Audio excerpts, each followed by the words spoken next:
Σήμερα θα σας μιλήσουμε για τις διαφορές που έχουν τα άσπρα μαύγα με τα καφέ αυγά.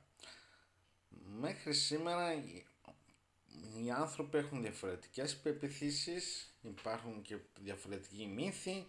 Κάποιοι λένε ότι για συγκεκριμένες μαγειρικές ταιριάζουν περισσότερο τα καφέ αυγά, ενώ για άλλα μαγειρικές ταιριάζουν περισσότερο τα άσπρα αυγά. Κάποιοι λένε ότι τα καφέ αυγά είναι καλύτερα για κέικς και για τούρτες, ενώ τα άσπρα αυγά είναι καλύτερα για ομελέτες. Σε κάποιες άλλες χώρες λένε το αντίθετο, αλλά και στην ίδια χώρα εξαρτάται από ποιο θα ρωτήσεις.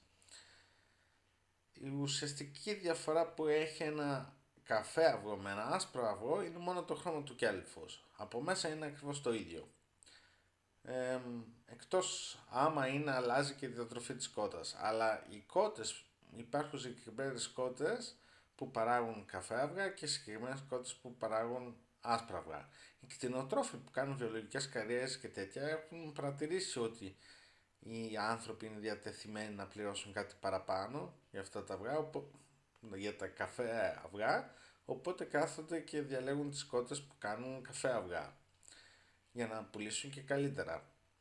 Η τιμή ουσιαστικά σε έναν αυγό δεν καθορίζεται από το χρώμα του κέλυφος, αλλά από το μέγεθος του αυγού και ανάλογα η κότα τι κάθεται και τρώει, άμα είναι βιολογικής διατροφής, ελευθεράς βοσκής ή σε πτηνοτροφείο. Συγκεκριμένα γι' αυτό μετά έρχονται στις κότες ελεύθερες βοσκές, υπάρχουν σχεδόν μόνο καφέ αυγά, και μετά από κότες του κτηνοτροφείου είναι σχεδόν όλα άσπρα αυγά. Αλλά και να πάρουμε κάποια κότα ελευθέρας βοσκής και τη βάλουμε σε ένα πτηνοτροφείο, θα κάνει πάλι καφέ αυγά με ακριβώς την ίδια ποιότητα με τα άσπρα αυγά του κτηνοτροφείου, γιατί τρώει το ίδιο πράγμα. Για να το καταλάβετε, εσωτερικά και εξωτερικά, Αφρικάνοι και Ευρωπαίοι είμαστε απ' έξω διαφορετικό χρώμα, αλλά από μέσα ίδιοι είμαστε, έτσι είναι και στα αυγά. Ναι, πιστεύετε έχω δίκιο σε αυτό που λέω?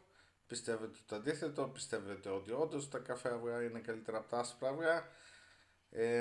Κάποιοι λένε κιόλας ότι το κέλυφος στα καφέ αυγά είναι πιο ισχυρό από τα άσπρα αυγά.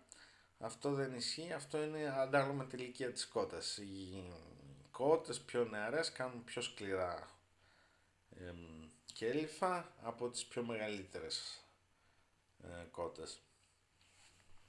Ναι, πείτε και εσείς τις απόψεις σας. Ελπίζω να σας διαφώτισα λίγο με τα αυγά. Γεια σας.